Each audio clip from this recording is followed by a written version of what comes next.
It's me, it's the one and only Paul Friends, welcoming you to Starfleet Universe On Call. And tonight, well, we just have Barry. How you doing, Barry? Hey there. I'm doing good. I'm doing good. That's good to hear. That's good to hear. So, Got everything. I finally got I'm it. looking at the Borak. I guess that's what we're gonna talk about. That is correct. Yeah. Yeah, I was just reviewing it myself, and interesting ship, to say the very hmm least. Yeah. Um, well, it has lots of phasers, sort of. Actually, it has less than you'd think. Well, maybe not. Which one So, are you looking at? You looking at uh, the heavy cruiser? I'm looking at the Tournament Command Cruiser Okay. in the Playtest Module E3 SSD book, Okay. which I happened to purchase. Mm-hmm. Okay. Is that the one? Oh yeah, I'd love to look at that one. I did not realize they included a tournament cruiser in it. I have to Yes, they look. did. Yes. Oh, And I've there it is. actually played that one. Okay, I see it. Page 76. Yes. Okay, there it is. Okay. Doom, doom, doom. There. Go around the bend. Okay. Interesting. Okay, so they definitely kept that. Yes. Obviously, before we should go over the ship, we probably would want to start with some of the weapons. Yes. Okay, bring this up. Bring it up. So, Okay, they've got basically 3 weapons and 4 systems total.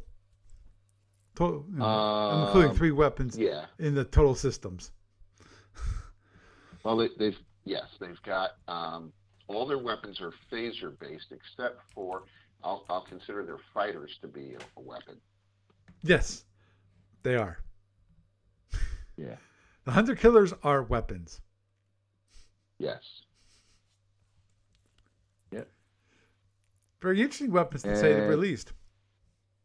what's that? I think they're very interesting weapons. Very unique. Yes, they are. So let's see. What is it? Let me start with, I'm of looking at course, the mega phasers, yes. which basically are considered a heavy weapon, or at least can be considered their heavy weapon of sorts. Yes. So the mega phasers are they're not quite as powerful as a phaser 4. And you look at the damage table and it's like, oh, that's a phaser 4. No, it's not even close. I wish I had a phaser 4 table up Same for here. comparison. Well, I don't have one right off the bat. well, actually, hang on. Was there one in the rule book? Meaning the There's a standard star based. rule book, or There's a star based. Hang on.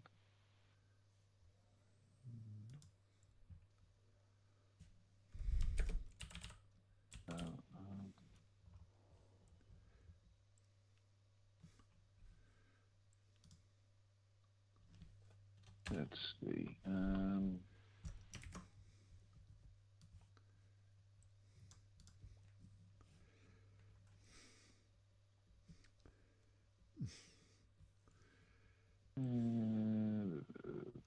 let's look at it. See if we have it here.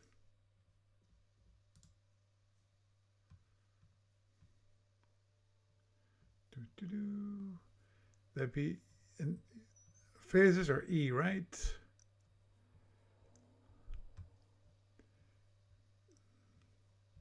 Yeah. Okay, come on.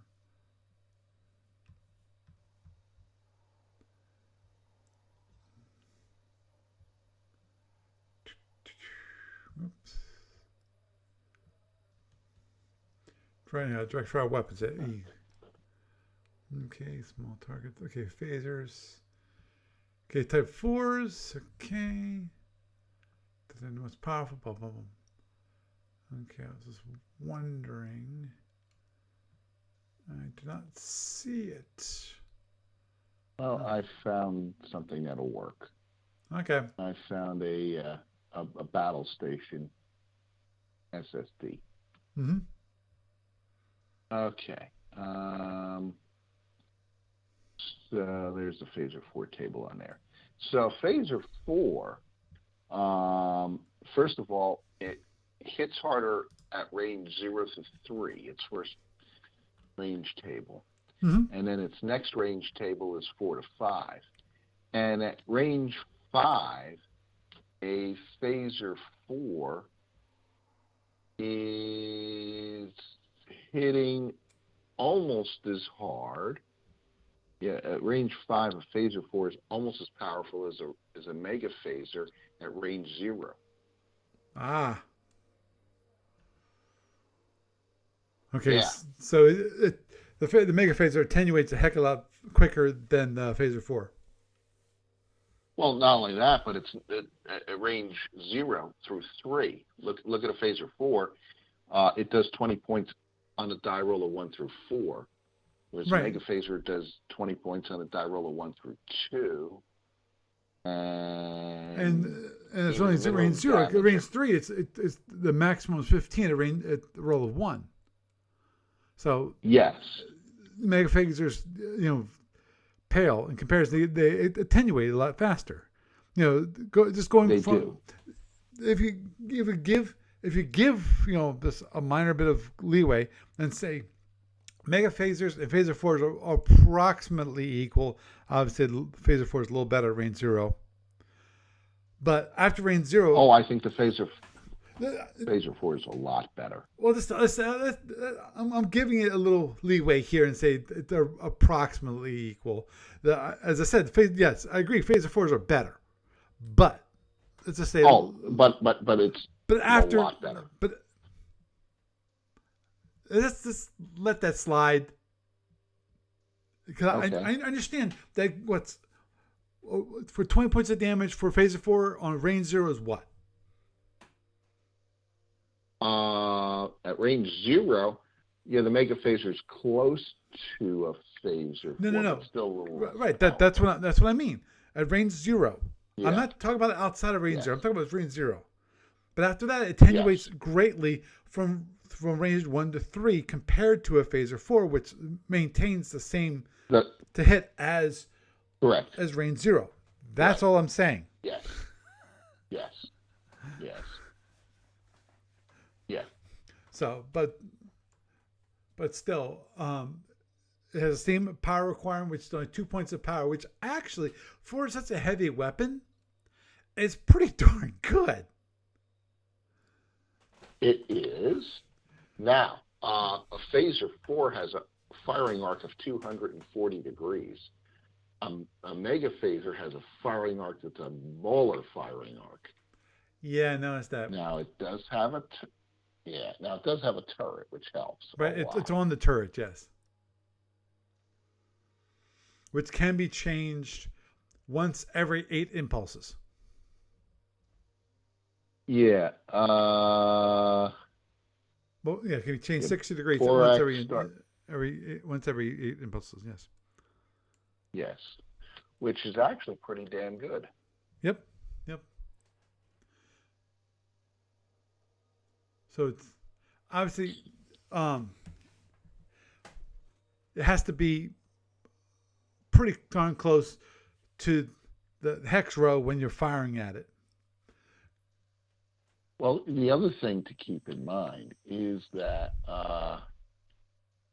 the Borak is got to be careful, because if you're not, your opponent can wiggle out of arc. Oh yeah, and run into you and manage to stay out of arc the whole way. Mm-hmm. So you got to be careful. Well, all that means is you the Borak can't come in close unless they are going to center line them. Outside of the longer range. Let me look at this range: 1, 2, 3, 4, 5, 6, 7, 8. At range 8, the additional boxes are pretty good.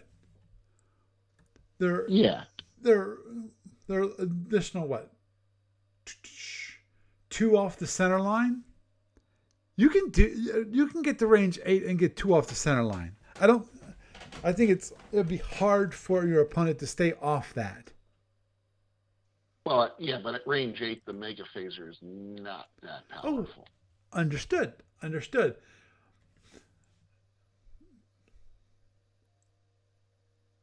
Yeah, and remember, you only have 2 of them. Right. That is true. Not, that's the problem. It doesn't have very much firepower. Right. It reminds me of of the Andromedan. Mm-hmm. the TR heavies. Yep. Exactly. How does it compare to a TR heavy in terms of damage? Now, obviously, it's more power efficient, faster firing, but how does it compare in terms of damage to a TR heavy? Okay, I'll give you a sec.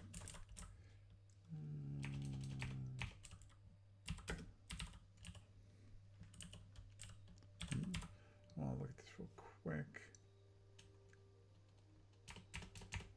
It'd be helpful if I actually could spell.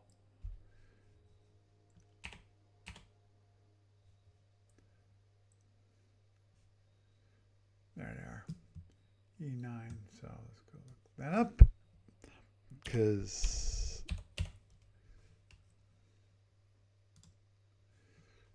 okay. Obviously, from 0 to 3, it does better. It's more like a phaser 4 when it comes to TR heavies. So the TR heavy has the range 0 to 3? Mm-hmm. 0 to 3, 20 points for the first 4, and then 18, 15. Okay, so the TR heavy is actually more powerful. Yes, it is. Right.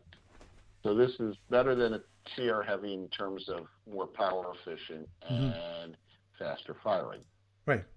So overall, it's better than a TR heavy because of it can do, like in the case of range like 1 or really close in, you can do it every single turn.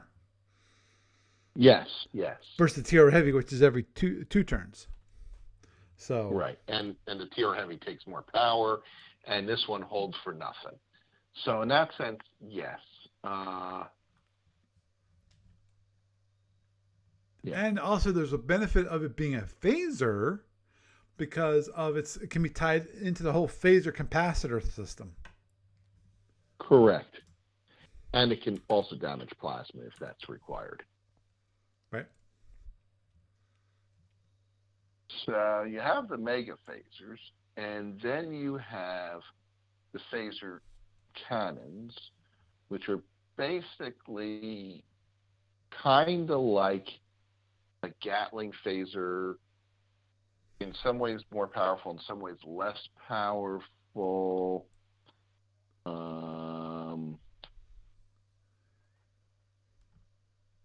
Max damage at range 0 is a little bit better than a phaser gat, but it takes double the power.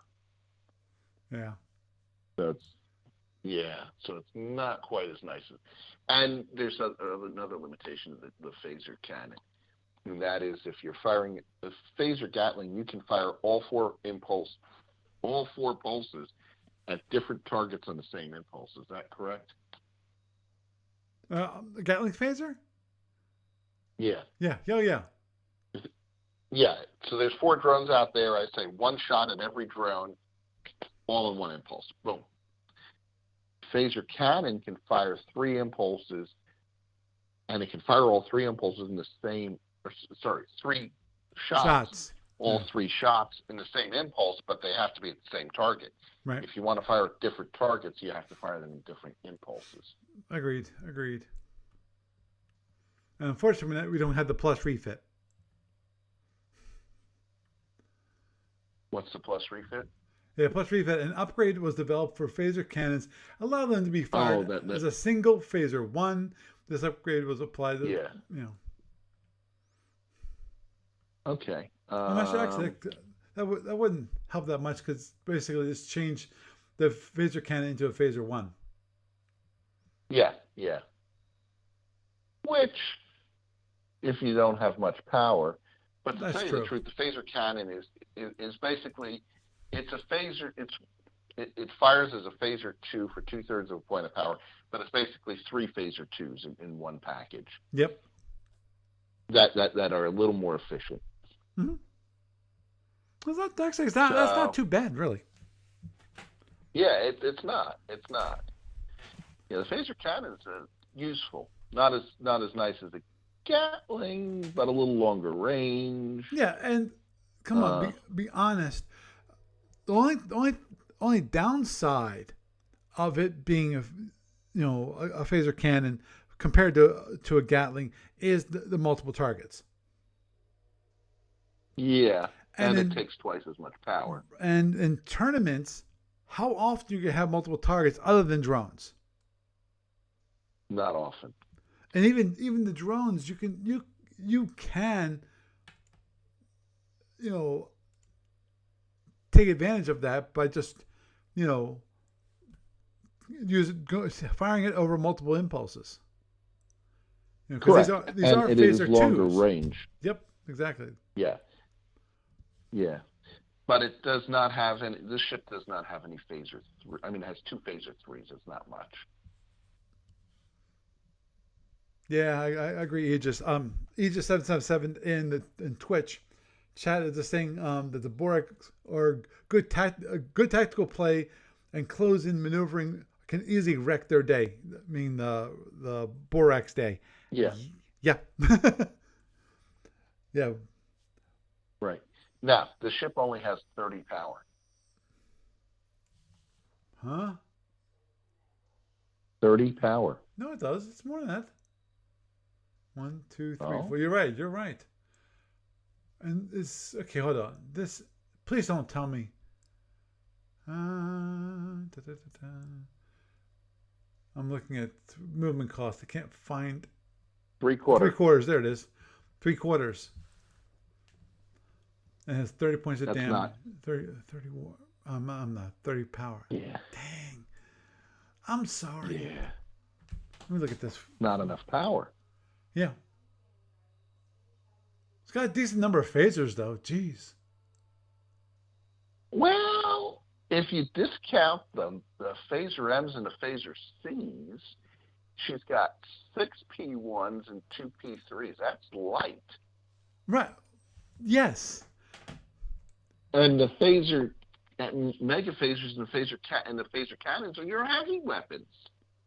Right. Well, I actually don't consider the phaser cannons heavy weapons. Okay. They're more of close-in fire.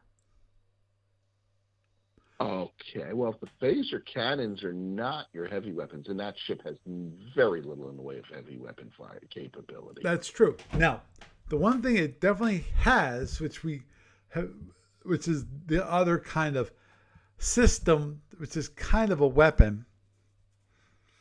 I call it a weapon, and that is the hunter fighter, sort of hunter killer drone. I call it hunter killer fighters, quote unquote fighters. Yes. These are remote fighters. Yeah. And they're armed. Basically, they have bombs in them, but they're remotely controlled.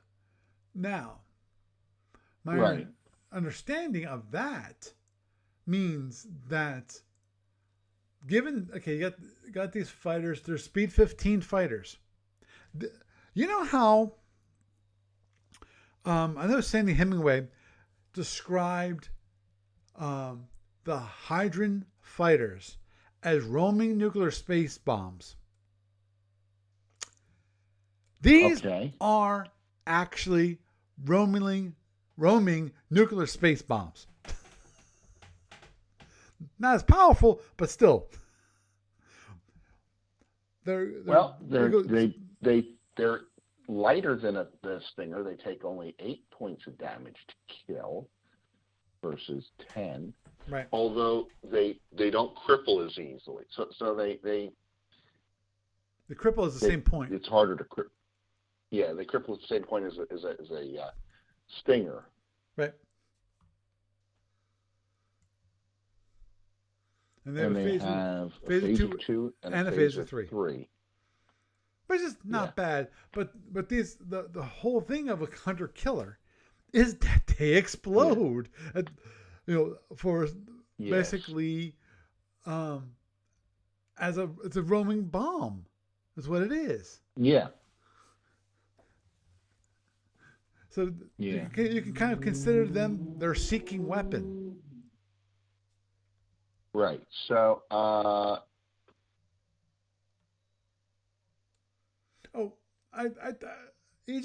kind of tend to agree with that. Aegis is saying that pretty sure this race fell victim to ADB's usual strategy of not play testing much in later years, kind of like the entire Omega sector seems not to have been. Well, I agree that the Omega sector the play test was poor in my mind, and definitely I would love the opportunity to redo it. I know Barry would love to redo some of the rules, make them more reasonable, even if they're going to be limited to their Omega opponents. And I agree with that. And obviously, this is still the Borak is still kind of play test. So. This is not even a released product. The Borak aren't even released yet. This is E3. This is the playtest rules. Because that becomes very self-evident. One that's called playtest. That's one of the ones. But also, of course... Well, and it takes ADB forever because my E3 module is dated 2011. Like, how long does something have to be in playtest before it gets released? Oh, I understand. But I think part of that is that there was no big push. Now, in caps log number 51, they actually have Borak rules for FedCom. Okay. I actually went downstairs and looked for my caps log number 51, but I could not find it immediately because I wanted to bring that up just to do a quick glance of it. I'm assuming that they covered the suicide fighters and also the mega phaser, and probably the phaser cannon is where what it would cover. So these are HKDs. Yep. Hunter killers under remote control cannot be distracted as they effective wild weasels.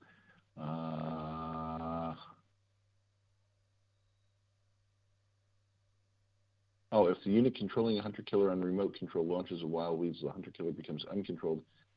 If a hunter killer is operating in seeking mode, suicide shuttle controlling. Let's see. Okay, so.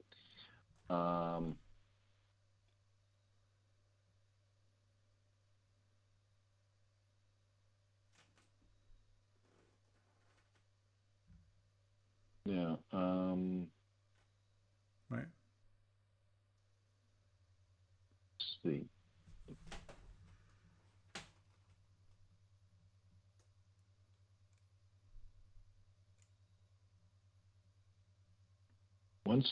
Let's see. Borak's with the hunter killers may already use ballistic targeting in the seeking weapon stage. Once switched to seeking weapon mode, all limitations, vulnerabilities, restrictions, and benefits related to remote control are removed. Controlling player selects the hunter killer's target. The hunter killer may no longer fire weapons while functioning always as a suicide shuttle. And be guided as a normal suicide shuttle.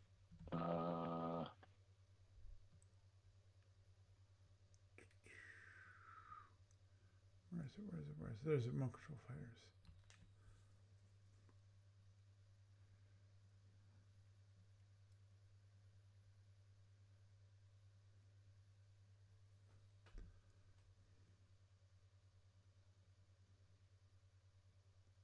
Remote-controlled hunter-killer fighters guidance to switch over to seeking mode. Any remote-controlled fighters still sharing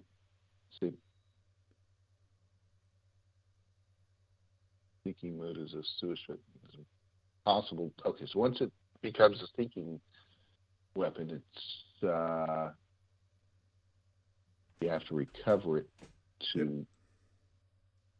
Yeah, you have to drop tracking. Okay, hunter-killer switch to normal suicide shuttle operation can only be recovered by dropping tracking, causing it to become inert, and being tracked to board a ship as any normal inert suicide shuttle.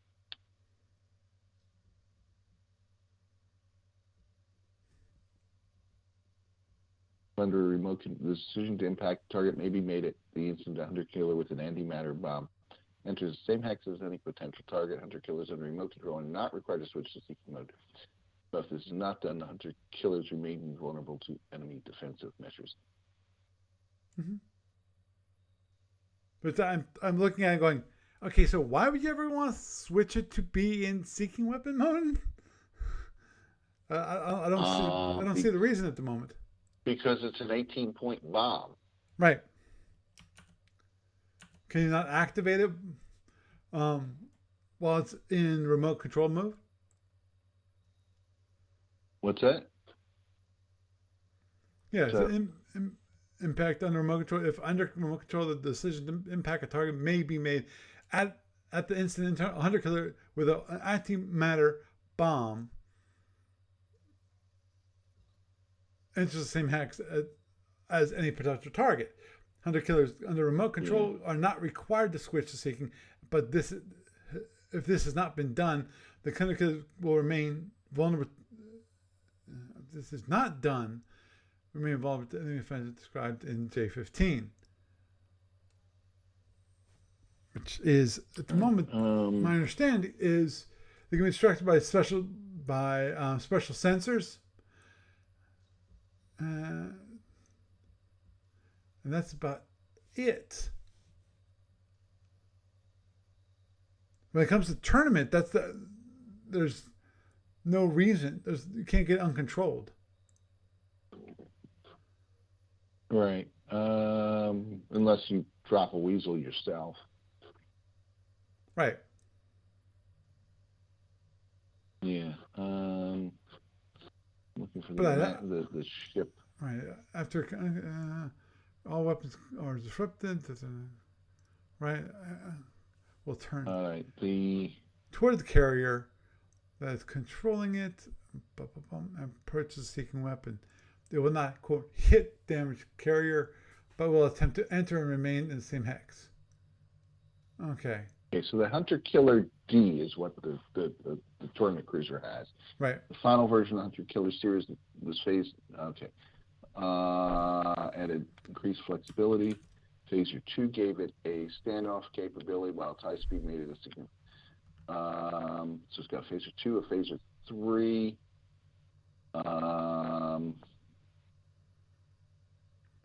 So basically, if switched to seeking weapon mode, the crippled rating shown on the fighter data table is reduced by 1 point to 6. So at the moment,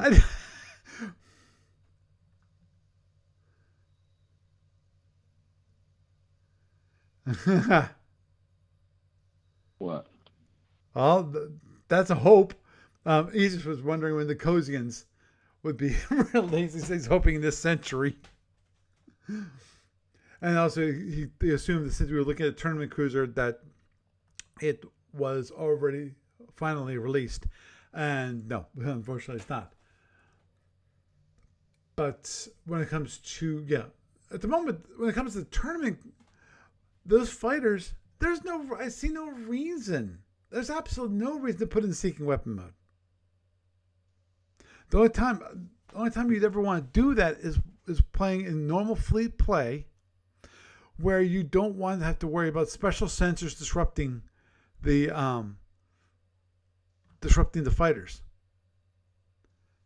disrupting control, because when the fighter becomes uncontrolled, what it does, it just goes, okay, turns around and goes towards the ship that was controlling it, basically. What? Yeah.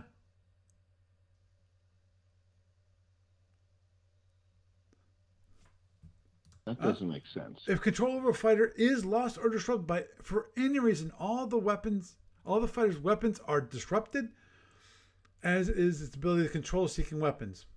Whatever.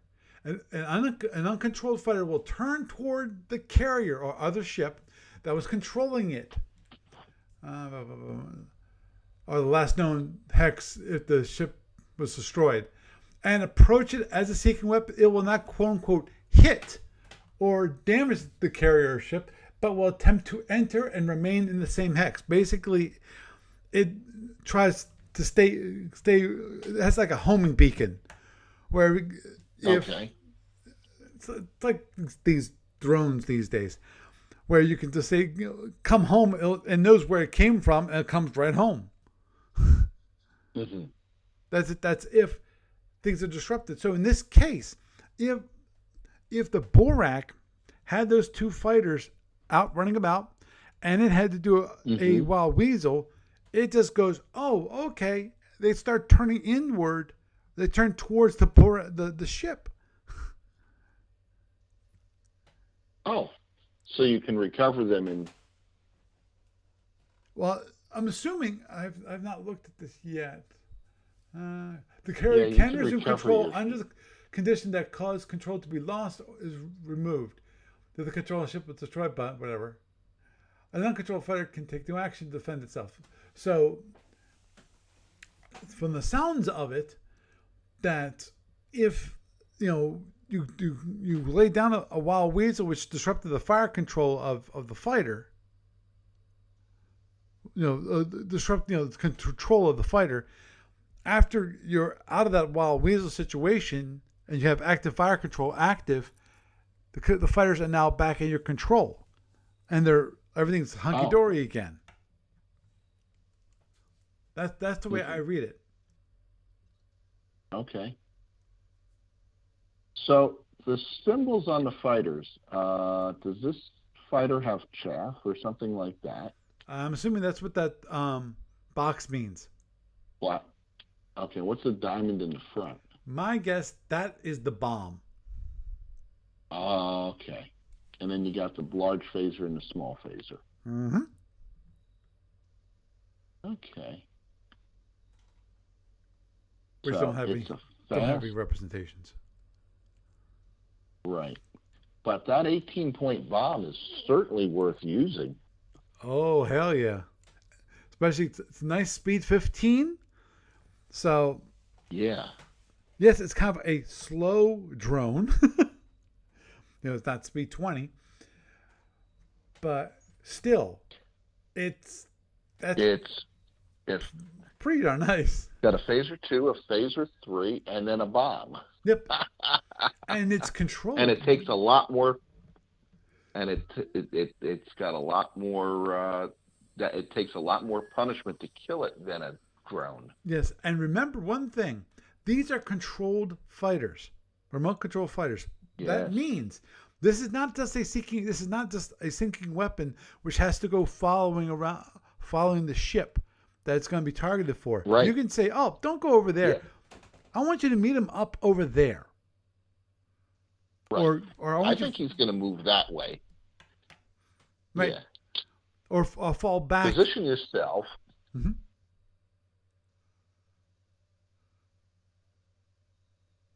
Or fall. Or cover me. Mm-hmm, right. Exactly. Fall back in a position so that you can be recovered and repaired if necessary. And even I was to say. Or come in on another shield. Mm-hmm. Exactly. Yeah. See, that's the beauty of these suckers. To me. Right. Yeah. They're not as nice as the Sting 2s, but. Oh, agreed there. They're not. And obviously, they're a range 0 weapon, which means they have to enter in the hex of the ship that they're targeting. So most They probably can what? fire their phasers from longer range. Oh yeah, you can fire the phasers longer range. Agreed. But if you want to use the bomb, you have to be same hex. Yeah, yeah. At least that's my understanding. Yeah, because it's like a suicide Well, yeah, shuttle. it's basically a suicide shuttle. Yeah. Right. Which means that it's possible what the best way of approaching it tactically wise is have them follow in.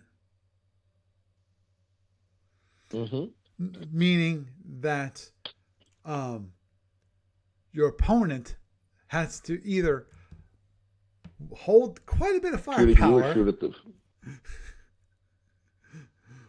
or so those the fighters don't hit him, or destroy the fighters beforehand. So Right. You know.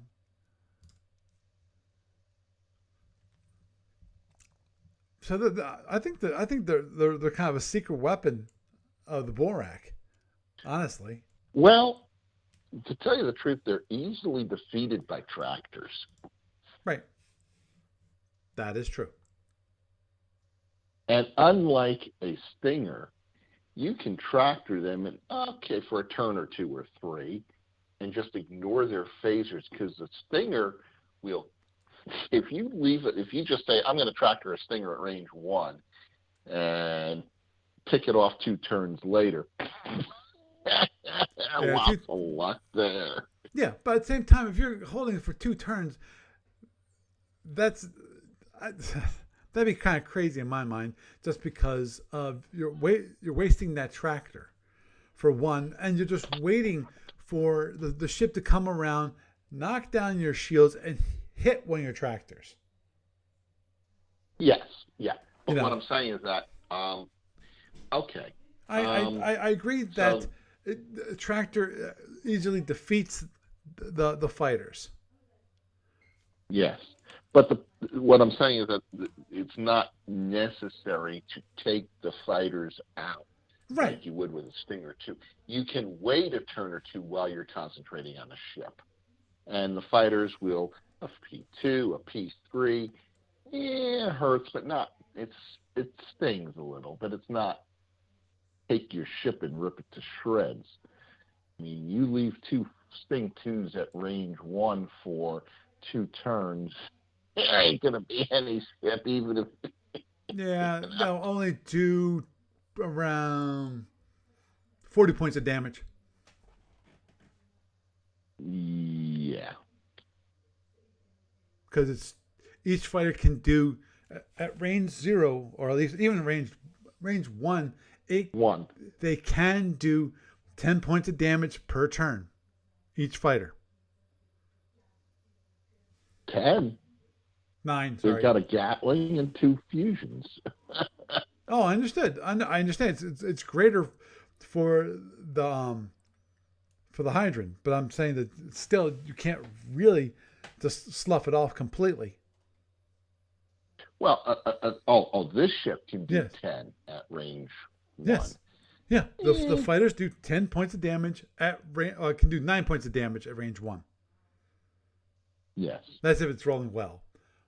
But yeah. But it's gonna be Right. Around 8 per turn per fighter. Yeah.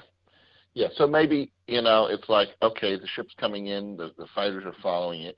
You say, okay, for 1 turn, I'll grab the fighters, I'll throw everything I've got at the ship for a turn, and ignore the fighters for a turn, and... Well, okay, maybe. Yeah. Just the thing is, my G15 is available. Remote control fighters. Actually,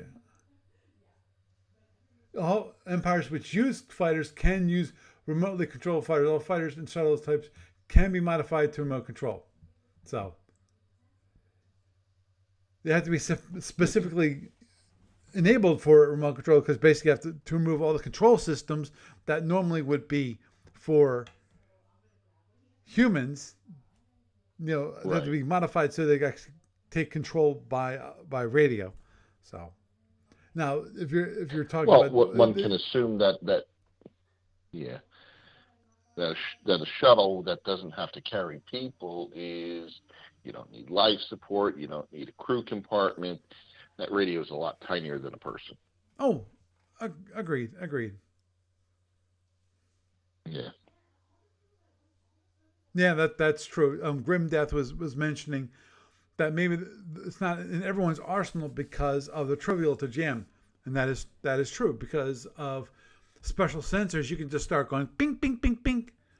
Now, how difficult it is, I'd have to look up the lock on procedure for it. But if I recall correctly, each special sensor can do multiple attempts per turn. And if I recall correctly, also it's relatively cheap power wise.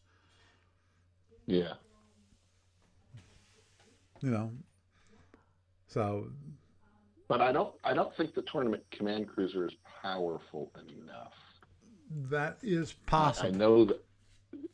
Oh, it's very possible. It certainly doesn't have enough power.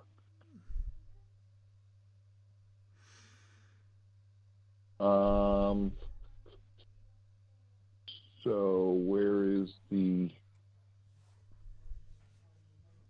Let's look at their heavy cruiser is on page 9.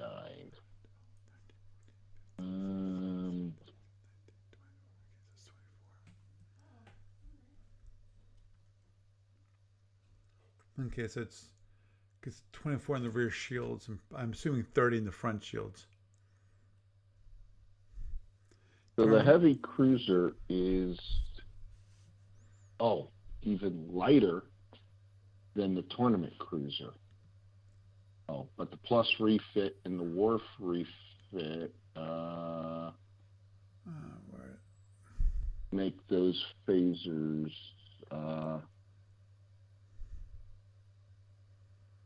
okay, so the plus refit and the wharf refit turn all the phasers. So basically the tournament cruiser is the heavy cruiser with the 2 refits. Yeah, I was looking at originally the first ship I was looking at was like the battle cruiser with 2 turrets, 3 mega phasers. It's got 8 phaser 1s, 4 phaser 3s, and 2 phaser cannons. Yeah, it's 160. It's worth 170, but yeah. Oh, geez. Turn mode of D. Well, that doesn't bother me. It's got turrets. That is true. That's a powerful ship.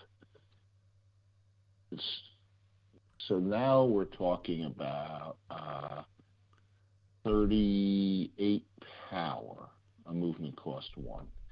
That's reasonable. Yeah, but let's see what's the expansion cruiser. Oh, that's even lighter. I'm not sure what an expansion cruiser means. What do they mean by an expansion cruiser? Oh, it's got NWOs.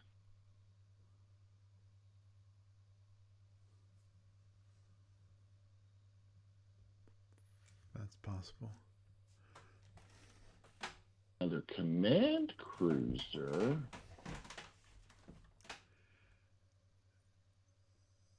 is got.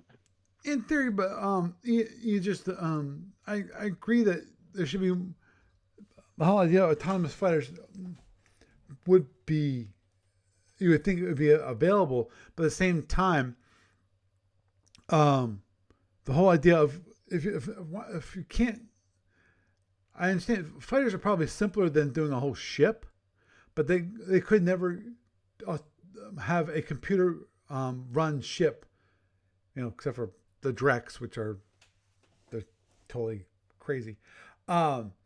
and they're not. And they're that's their whole thing. Um,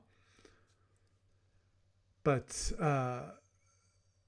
yeah, there could be significant benefits to the fighters, but remember also that um, I would think that given that with fighters and in the Star Trek universe, the Star for the Battle universe, the one thing about those fighters is that unlike today, you in theory in a fighter could actually have a mini gravitational plate or whatever, so that things like what currently is a hard turn and produces a lot of G's within a fighter today, you can, in theory, using that same gravitational, anti-grav stuff that's part of the Star Trek and Star Battles universe, you could actually have it so that those effects are nullified. You know.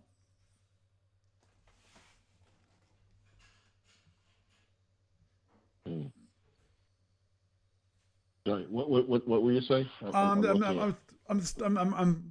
replying to Aegis and Grim Death on Twitch because they're talking about how, okay, Grim Death was maybe that's not why. Okay, the problem is with remote control fighters, they can easily be trivial to jam, but Aegis was replying back, but there are not significant benefits to remotely controlling fighters. Is there? I guess I mean there should be more integrated as a type of fighter class for all races, or all empires. Sorry, more advantages to having them. I think I found what we need. Look at page 20 of this SSD book. Okay, I'm looking at. Oh, you got to be kidding me.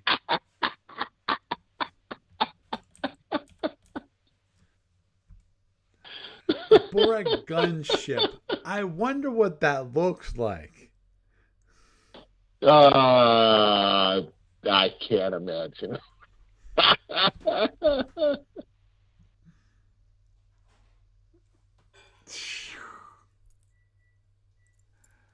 That's crazy. That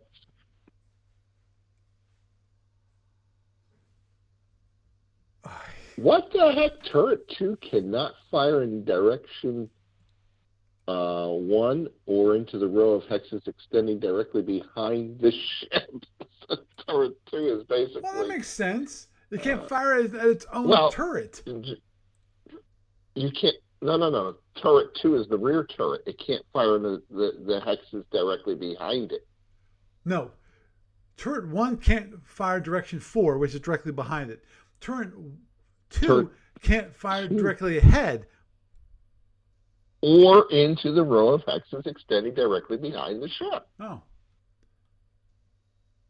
Oh, that I can understand because that it can't. The engine's there. Yeah, exactly. Fire, kill its own engines. Yeah, but it's smaller arcs. Yeah, I know. Well, directly behind it's going to blow off the center warp.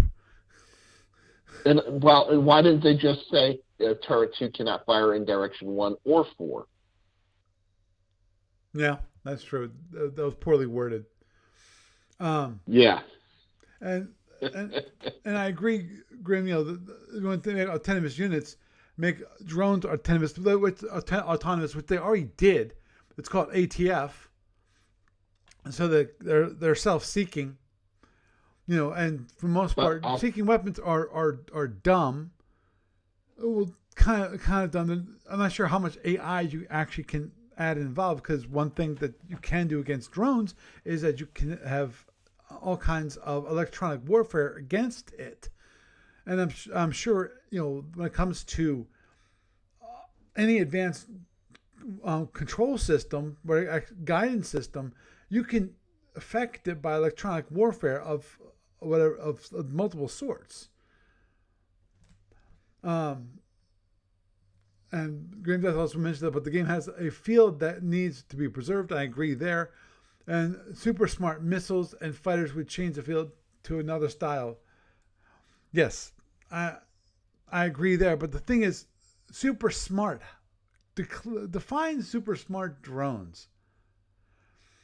Because do you mean have it so that it would actually it would stand off at a certain range and weight, kind of thing, which is possible. You know, that's an interesting way of thinking of a seeking weapon, where it can actually, yeah. But if you were talking about controlling the drones like a fighter, basically remote control drones, there actually one Empire, which I think was the Sharks, which is a simulator race. I'll agree. The whole idea is that it still controlled it so that it wasn't it could move wherever you want it to move. Though Lord knows who was it? Abe. I think Abe. We used to play with him, and his Zinni drones just seemed to have had a mind of their own. Oy.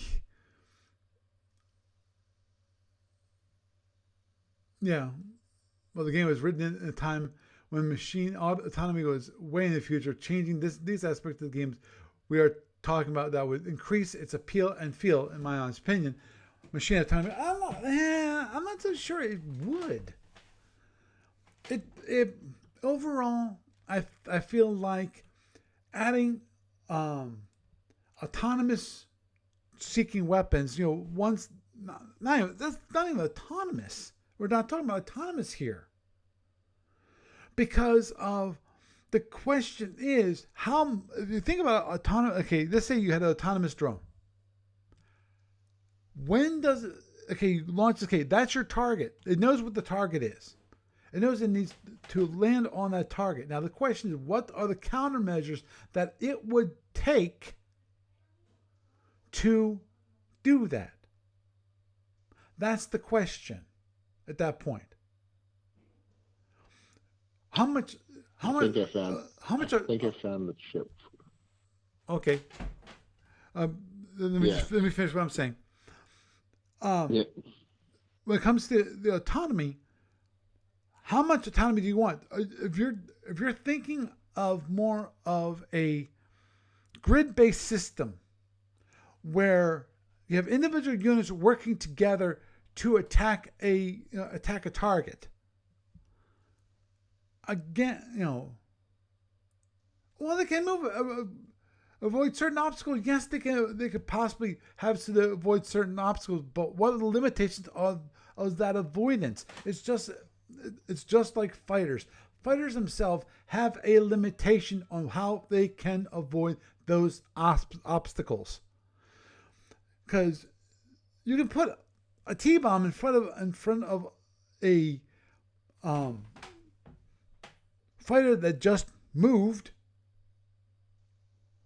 and you can have it so it blows them up, or a drone, because even a drone, it says, it sees the T-bomb and it heads away. Okay, well, now it's wasted its one and only hit that it had, because each seeking weapon has a certain number of high energy turns. Is it one, or it can do as many as it wants? But again, the question comes into play is timing. Because if it is autonomous, that means you no longer control it when it comes to as a player. Where's the autonomy go? How far does it go overall when it comes to that remote control?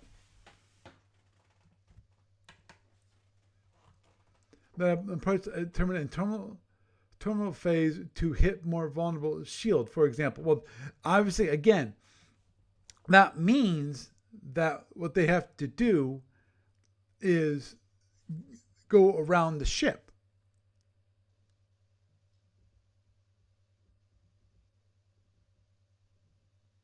That's Grim Death. Now what you're talking about? You're talking about like a wild boar drone. The whole idea is it goes to a hex and this sits there and spins, and it looks for targets. It makes it like a capture mine of sorts. I have to look up the wild boar stuff in SFB rules, because Lord knows it's been a while, but that's what it sounds like. It sounds like a drone that goes into wild boar mode, which I think can be done using ATF. Yeah, so yeah, I agree. It would be interesting to add that kind of autonomy, but overall, well, I'm not sure how it would add excitement to the game. Lord knows, and I speak plainly about this, which is that the SFB is a wonderful, rich game. The only issues that currently I think some people might find with Starfleet Battles itself is going to be, of course, that it takes a long time to play. It's not a fast moving game. If you like baseball, you probably would like Starfleet Battles. Well, yeah, and I do believe you are a baseball person. Yes, I am. He's just basically stating that, we can get in the weeds here, but point is, these aspects of the game could use a facelift to update its feel to modern day. Well, my question about when it comes to modern day weapons, this has to be more like chess. I tend to agree with that to a certain degree. I mean, chess is it's an acquired taste. Not everyone likes watching or likes playing chess. Yeah,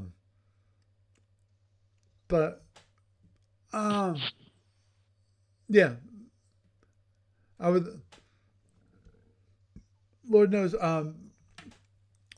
if you watch the YouTube channel for SFU on Call, you will see the people who comment on this video, maybe not this video, but many other videos, that about what I'm doing, and they want, have it so that I have it so that I can be a commentator on games that are played live action. But as I pointed out before in previous episodes of this podcast, and that is that the biggest issue with that at all is that most games, I've actually done some reviews of my own games. Those games took me 6 hours to play. I did a review on those and I cranked it up 4 times so that I could get it done in around an hour, a little more than an hour. Sometimes I was able to do it in 1 session. Sometimes I had to do it in 2 sessions, depending upon the game. But I had to crank it up to 4 times to have it so that it was wasn't boring.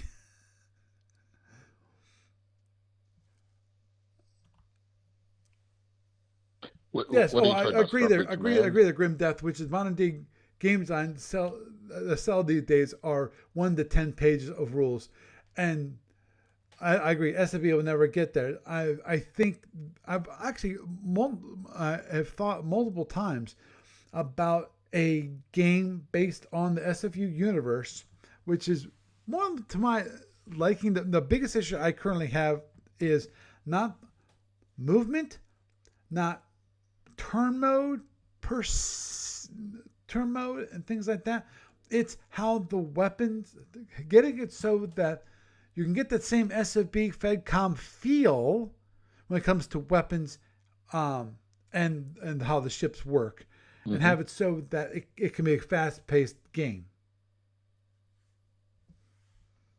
That's the issue. Yes, Barry, you found the ship. What's the ship? Oh, hang on a second. I walked away from the computer. Hang on.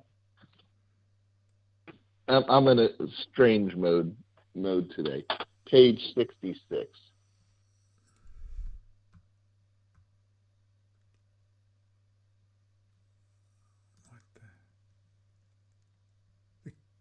Okay. Oh, the advanced command. Oh, jeez. Now, before you say, well, but it's in the right BPV park. 225? I'm sorry, wrong one. No, sorry, the 65. Destroyer, Sorry. 166. Okay, the Destroyer, Advanced Destroyer. Okay.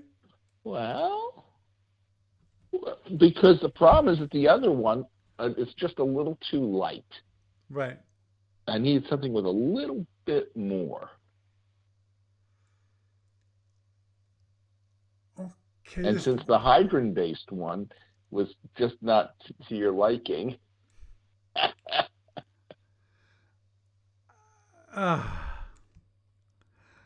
Yeah. But if you took that ship, took out the X rules, that might have some merit. Yeah. I think what I'm looking for though is something with about three phaser M's, not two. Right, which brings you back to the battle cruiser. Which, well, we could take a battle cruiser and tone it down. Yes. Possibly by removing like two of the phaser ones. Because the battle cruiser has 8 phaser ones. It's got the 3 mega phasers. It's got 38 power. What else? That actually might be reasonable. That's the one I originally was looking at. Yes, you're right. Take out 2 P1s. Yes, you're right. Yep. I'm not sure about I'm not as concerned about the phaser 3s. It's got no. The phaser 3s are actually okay. Right. It's got 38. But it needs the power. 38 power. It's got the 3, phaser, mega phasers. Obviously, one minor give back on that is just that it's a turn mode D.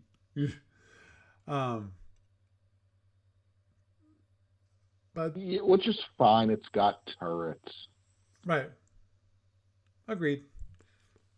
But now it's possible that this actually is closer to what we're looking for, and that the BPV that for the current weapon systems is over. It's a little higher than it really should be. That the BPV for those weapon systems aren't that high.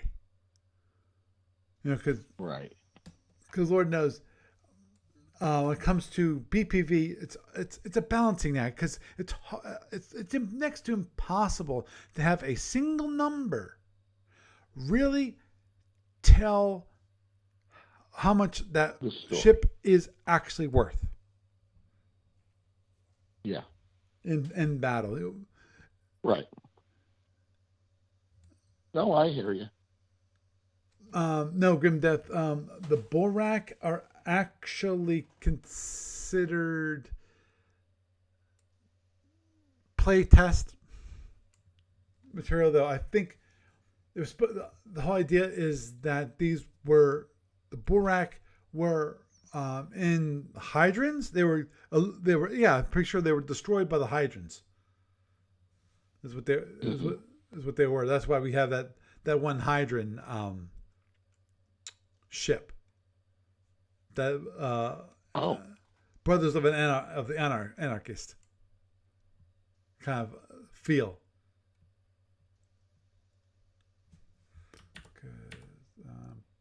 Borak leak. Yeah, the Hydrogen Star Kingdom first encountered the fledgling Borak star leak in Y70. Unlike their initial contact with the Lyrans, this contact was peaceful. The Hydrogen, WDSR forecaster discovered the Borak while they were in the process of establishing a colony. Despite the bad experience with the Klingons and the Lyrans, the captain of the forecaster initiated first contact. The Borak, whose homeworld was the edge of the dead zone that separates Hydrogen and Lyran off maps areas, on their part, responded peacefully, and both sides agreed to a meeting of the bastards in 6 weeks' time. The Borak, unlike the Klingons, proved to be more willing to agree to a sharing of space, with the Hydrons occupying a controlled gas giant, while the Borak occupied the planets that could sustain Borak life. Each controlled and administered their own colonies. More than a decade, the two islands slowly commingled, and several Hydrogen colonies sharing star system with the Borak colony. That keeps going. I have not read the full history, but I was just starting to read the history there. So basically, they're in Hydrogen space, or kind of Hydrogen space.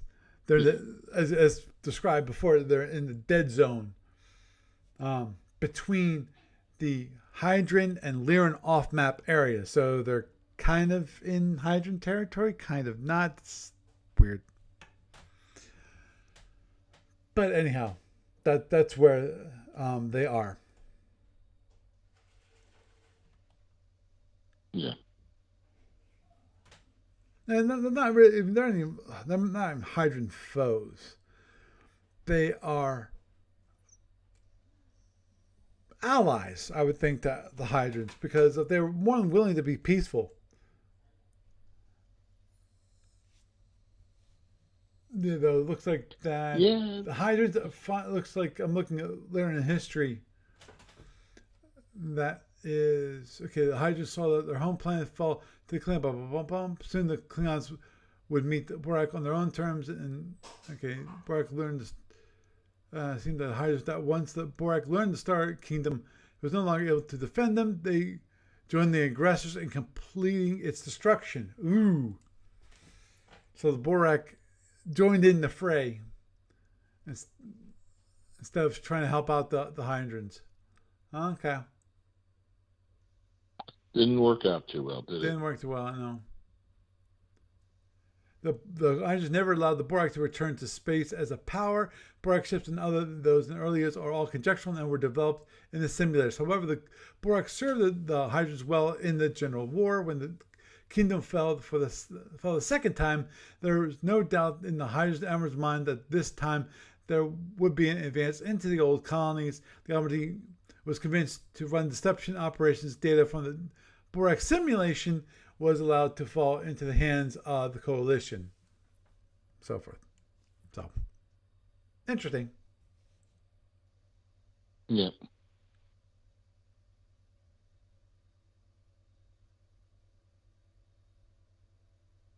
Cool. So, yeah, I think the battle cruiser with the two P1s removed might be the proper place. Now that,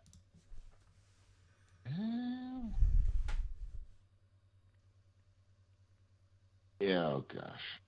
So I think two mega phasers are not enough, and 3, is that almost too much? That is the problem, my dear friend. You know what I'm saying? Yeah. Yeah, I know. But there's not enough granularity to that weapon. Okay. Here's what I feel. I feel 2 mega phasers is enough. The problem is power. That's a big problem, yeah. That's the only problem. So I think if we had the heavy cruiser with more power, I think that would solve the problem.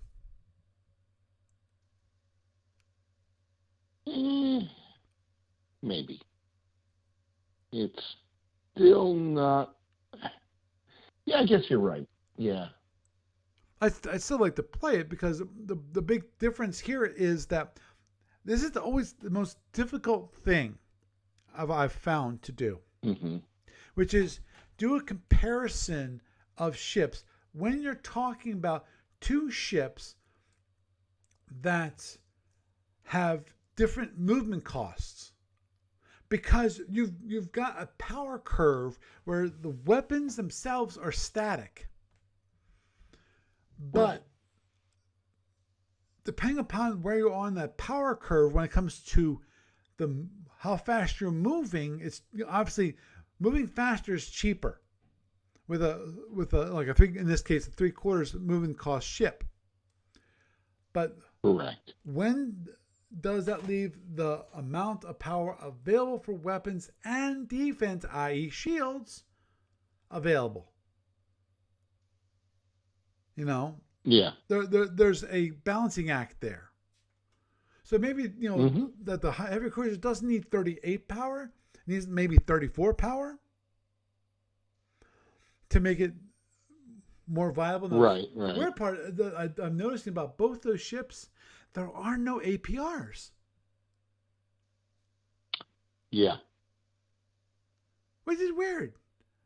But is there a reason Well, why they don't have I it? haven't seen any APRs. Yep. Which my guess that is a certain characteristic of Borak ships. That'd be my guess. Right. So They adding, never added APRs. so we have to add like more impulse engines, or more warp. Probably more warp. Probably a better thing to do. 24 warp on a 3/4 mover. It's not too bad. No. But again, it's one of those things. Obviously, we'd have to play out to see how well it does. Obviously, I know you've played it once. Just once, Yeah. and it was not pretty. Oh, understood. But at the same time, I'm sorry, Barry. You're not like Paul Scott, i.e., elite player who can pick up what tactics will be best to be used by a ship at that moment in time. And yes, you're absolutely right about that. So that it's possible that different tactics would solve the issue. That's what I'm trying to point out. Yeah. Oh, absolutely. So that's why you need to play test more than just one time before you can pass judgment on the current design. Well, Barry? Yes and no. What's that? Yeah, you can't. You honestly can't. Yeah. Right. Okay. Yeah. So, but anyway, it's getting late. It's not late for you. It is late for me. Well, I have a very early wake up in the morning. Okay, so it's getting late for you too. I've got a long drive. Headed down to Venice Beach. Oh, that's a good question, Russ. I do not know. You might check with ADB because I would hope that they would update the SSDs on the website. Normally, they have them available as downloads for the website. I've not checked to see if they've updated the newly authorized tournament ships up on the website yet. And if they haven't, they really should. Yeah. In which case, bug Gene or Steve Cole, and they'll get, I forget who the graphics person, the person who does all the website stuff. I forget who it is now. Yeah. This is like so I've got second or third. a 3-day weekend coming up. Mm-hmm. And yeah.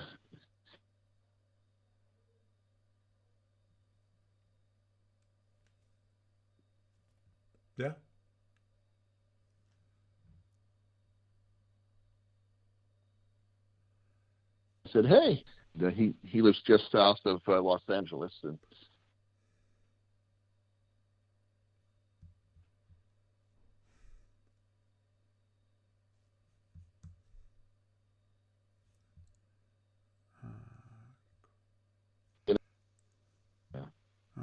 All right.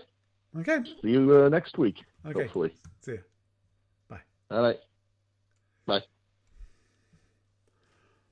Okay. Somebody tells me that I lost a couple of people there just because of my bandwidth died on me. And I apologize for that if that's what happened. But anyhow, I had a nice discussion about the Borak, and Lord knows, thank you everyone who was on Twitch tonight. Got a nice discussion there. Sorry, Russ, I didn't notice you until late about your questions about the tournament ships. So with that, I am Paul Franz, and I bid you a good night.